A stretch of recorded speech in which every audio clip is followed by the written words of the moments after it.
Hello বন্ধুরা, তো রঙ্গিলা কুকিংয়ে আবারও চলে এসেছি আপনাদের জন্য দারুণ একটা রেসিপি নিয়ে।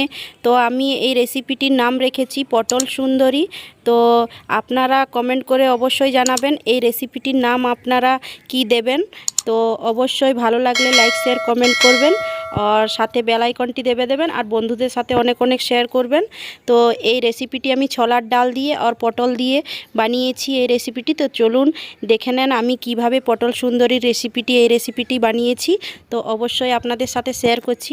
তো চলুন এখানে দেখাচ্ছি আপনাদের সামনে। তো এই রকম কিছুগুলো পটল নিয়ে নিয়েছি খুব সুন্দরভাবে, এরকম পরিষ্কার করে খুব সুন্দর করে ধুয়ে নিয়েছি এখন। তো এই যে আগাগুলো থাকে একটু, তো এইভাবে এখন সাইডগুলোকে কেটে নিতে হবে।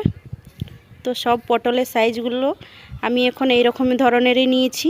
আপনারা চাইলে কমও বেশি নিতে পারেন, কি একটু অল্প বড় সাইজের নিতে পারেন, একদম ছোট সাইজের নিতে পারেন, যেমন হোক সেইভাবেই নিতে পারবেন আপনারা। তো এই রকম নিয়েছি আমি। তো একটা ছুরি দিয়ে এইভাবে এখন ছুলে নেব। তো এইভাবে ছুলে নিতে হবে। তো আমি একটু গ্যাপ করে করে এইরকমভাবে ছুলছি। তো এইভাবে যদি আপনারা ছুলেন পটলটাকে, তো পটলটা দেখতে খুবই সুন্দর হবে আর খুব দারুণ দেখাবে একটা। তো আমি এইভাবে ছুলে নিয়েছি। তো এইভাবে, তো আবারও একটা আপনাদেরকে চাকু দিয়ে ছুলে নিয়ে দেখাচ্ছি। তো আপনারা চাইলে এইভাবেও আপনারা ছুলে নিতে পারেন। তো এইভাবে একটা ছুলে নিয়ে আপনাদেরকে দেখাচ্ছি। তো চাকু দিয়ে এইভাবে ছিলে নিতে পারবেন, আপনাদের ইচ্ছা মতো আপনারা কেমন পটলটাকে ছুলবেন সেইভাবে আপনারা ছিলে নেবেন। তো এইভাবে, তো আমি সবগুলোকে এইভাবেই ছিলে নিয়েছি একটু গ্যাপ রেখে রেখে। তো এইভাবে সবগুলোকে ধুয়ে পরিষ্কার করে এখন ছুলে নিয়েছি। তো এইভাবে আমি একটু শেপ দিয়ে কেটে নিচ্ছি।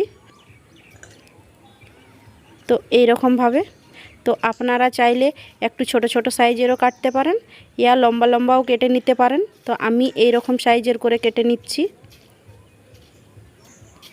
তো এইভাবে সব পটলগুলোকে আমি এখন কেটে নিচ্ছি।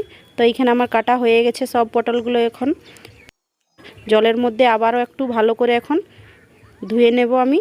তো সব পটলগুলো আমি জলের মধ্যে দিয়ে দিয়েছি আর পরিষ্কার করে আবারও একটু ভালো করে ধুয়ে নিচ্ছি। দেখুন এইভাবে, তো এইভাবে ধুয়ে নিতে হবে। তো জল ঝরিয়ে একটা প্লেটের মধ্যে এখন তুলে নেব আমি। তো এইভাবে জল ঝরিয়ে নিতে হবে। তো এইভাবে জল ঝরিয়ে আমি ধুয়ে নিয়েছি। তো এইখানে পটলগুলো ভালোভাবে ধোয়া হয়ে গেছে আমার। আর এইখানে আমি ছোলার ডাল নিয়েছি। তো এইখানে ছোলার ডালগুলো আমি 2 ঘন্টার মতো ভিজিয়ে রেখেছিলাম। তো খুব সুন্দরভাবে ভিজে গেছে আমার।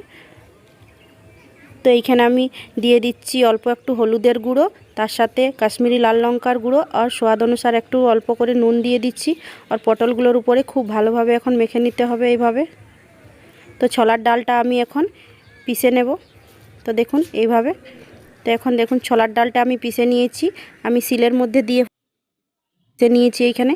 তো কড়াইয়ের মধ্যে তেল গরম হয়ে গেছে, তেলের মধ্যে এখন দিয়ে দিচ্ছি কালো জিরে 1 চামচের মতো, আর 3-4টে কাঁচা লঙ্কা চিরে এইভাবে দিয়ে দিতে হবে। তার সাথে দিয়ে দিচ্ছি এখন পটলগুলো। তো পটলগুলো এইভাবে দিয়ে পরে হালকা একটু জিরে গুঁড়ো দিয়ে পরে আর একটু ধনে গুঁড়ো দিয়ে দিচ্ছি 1/2 চামচের মতো। তো খুব ভালোভাবে দিয়ে পরে এইভাবে ভেজে নিতে হবে। তো খুব সুন্দর করে ভেজে নিয়েছি। আর পিষে রেখেছিল ছোলার ডালটা তার উপরে দিয়ে দিচ্ছি এখন। তো অল্প একটু জল দিয়ে দিচ্ছি। তো জল দিয়ে খুব ভালোভাবে এখন ভেজে নিতে হবে। তো এই রেসিপিটি একদম নিরামিষ। তো নিরামিষ রেসিপি আপনাদের সাথে আমি শেয়ার করছি। তো রেসিপিটি আমার কেমন লাগছে আপনাদেরকে অবশ্যই কমেন্ট করে জানাবেন। তো অল্প একটু নুন দিয়ে দিলাম এখানে, আর তার সাথে দিয়ে দিচ্ছি 2টো মিডিয়াম সাইজের টমেটোর কুচি, একদম পাতলা করে কেটে নিয়েছিলাম। তো এগুলো দিয়ে খুব ভালোভাবে এখন অল্প একটু জল দিয়ে পরে এখন ভেজে নিতে হবে। তো এইভাবে আমি এখন 2 থেকে 3 মিনিটের মতো জল দিয়ে ভেজে নিয়েছি।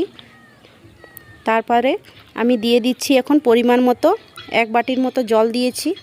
তো আপনারা ঘনত্বটা কীরকম রাখবেন সেই হিসাবে আপনারা জলটা দিবেন। তো এইখানে 5 মিনিটের মতো ঢাকা দিয়ে আমি রেখে দিচ্ছি। তো 5 মিনিট পরে ঢাকা খুলে এখন দেখে নেব। তো এখানে 5 মিনিট পরে আমি চলে এসেছি। তো নেড়ে চেড়ে খুব সুন্দরভাবে রেসিপিটি আমার রেডি হয়ে গেছে এইখানে। তো এইভাবে আমার রেসিপিটি হয়ে গেছে। তো আমি কিছুটা গরম মশলা বেটে নিয়ে এর মধ্যে উপর থেকে দিয়ে দিলাম এখন। তো এইভাবে নেড়ে চেড়ে আবারও নিতে হবে।